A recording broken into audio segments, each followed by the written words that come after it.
بسم الله الرحمن الرحيم إنك لمن المرسلين على صراط مستقيم.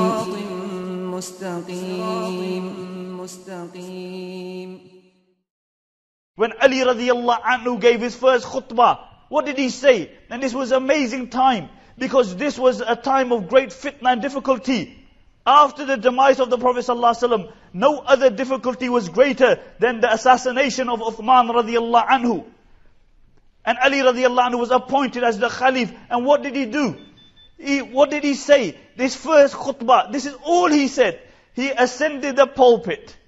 And he said, "O believers, you are in need of a rajulun fa'ala qawwal. You are in need of a man of actions and not of a person who just talks. Because if revolutions and change came through talking, me and you would have a revolution every hour. Because me and you are very good at talking. But the help of Allah does not come through talking. It comes through the actions of individuals. If you want the mercy of Allah to descend, if you want the help of Allah to descend, then you have to do actions. You have to perform actions, because this is when the help of Allah subhanahu wa ta'ala descends." And Ali radiallahu anhu said, "O people, you are in need of a rajulun fa'al, an action man. Not of people who just talk. Not the people who just talk. If we want the mercy of Allah to descend, if we want the help of Allah to descend, we have to translate our talking into actions. You know, how often do you hear Muslims complaining, "Oh, why isn't the help of Allah descending?" How often do you hear them whinging? But how many actions do we do? Has this ummah paid its zakah and then Allah withheld its help? Has this ummah prayed salah like it should have prayed and then Allah withheld His help? Has this ummah made the Prophet ﷺ their role model, then Allah withheld His help? Has this ummah made people like Abu Bakr and Umar and Khadija and Fatima their role models and then Allah withheld His help? Has this ummah had the concern of the Prophet ﷺ? Has it a concern for the rest of humanity and then Allah withheld His help? Or do we have this warped perception that somehow Allah is obliged to help us? Somehow, na'udhu billah, as though we are Allah and Allah is our slave. Understand, you are the slaves. Allah is samad, Allah is dependent. You have to fulfill the conditions and then the help of Allah descends. That's when the help of Allah descends. Not that you do nothing and you go on lackadaisically in your lives. Dunya is your maqsad. You don't learn anything about your deen, and somehow Allah is obliged to help you. Allah is the Lord. Allah is Khaliq. Allah is Malik. Allah does not require to help anybody. And your numbers don't make any difference. You can be 1.6 million, 1.2 billion. They don't make any difference. Your power, your wealth doesn't make any difference. What counts in the eyes of Allah is your quality, not your quantity. Your substance. And this is why Allah says, "Kam min fi'atin qalilatin ghalabat fi'atan kathiratan bi'idhnillah." How often do you see that a small group of people, a small regiment defeats a large regiment? Why? With the help of Allah subhanahu wa ta'ala. With the help of Allah subhanahu wa ta'ala. In the time of Khalid bin Walid, in the battle of Yarmouk, this was the ultimate battle. After this day, the Christians never came into the Arab Peninsula. The Muslims were 41,000. And the conservative estimate of the Romans were that they were 140,000. And Khalid bin Walid was checking his ranks. He was checking his men.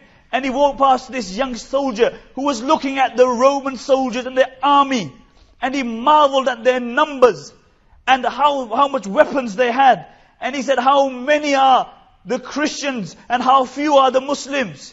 And Khalid bin Walid radiallahu anhu said, Don't say that. For say, how many are the Muslims and how few are the Romans and the Christians? Because weakness comes from being forsaken by Allah subhanahu wa ta'ala. Weakness comes from being forsaken by Allah. If you lose Allah, you lose everything. You lose everything. And if you attain the one Allah, you have everything.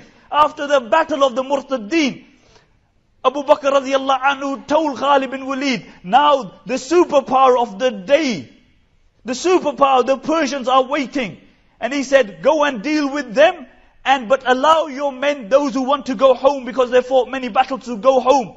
And Khalid bin Walid made the announcement. He has 13,000 men. Out of those 13,000 men, 11,000 decided to go. He only had 2,000 men, and he was going to face the superpower, the Persians.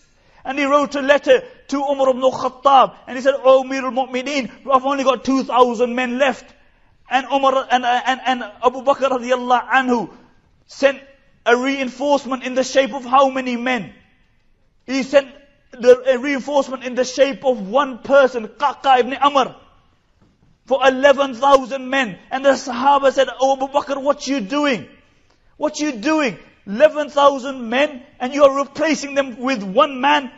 And he said, "Yes, because those ranks which have the likes of Qaqa ibn Amr will never be forsaken by Allah subhanahu wa ta'ala. Because these were men of substance. And by Allah, these people were never forsaken by Allah. You never had the concept of Guantanamo Bay, Belmarsh. You were never humiliated in the time of Umar ibn Abdul Aziz. One Muslim prisoner was humiliated in the Byzantine lands. And the news reached Umar ibn Abdul Aziz. And Umar ibn Abdul Aziz wrote a letter to the governor. And he said, "Before you place this letter down, free that Muslim prisoner. For by Allah, I will send an army which begins here and ends where you are." There was never a time, really, there was never a time like what happens in Israel and Palestine in the time of Mu'tasim. One Muslim lady was slapped in the Byzantine lands, and she cried out, "Wa Mu'tasima!" And the Romans began to laugh, and they said, "Why are you calling Mu'tasim? He's thousands of miles away. You think he's going to jump on his black and white horse and come and save you?"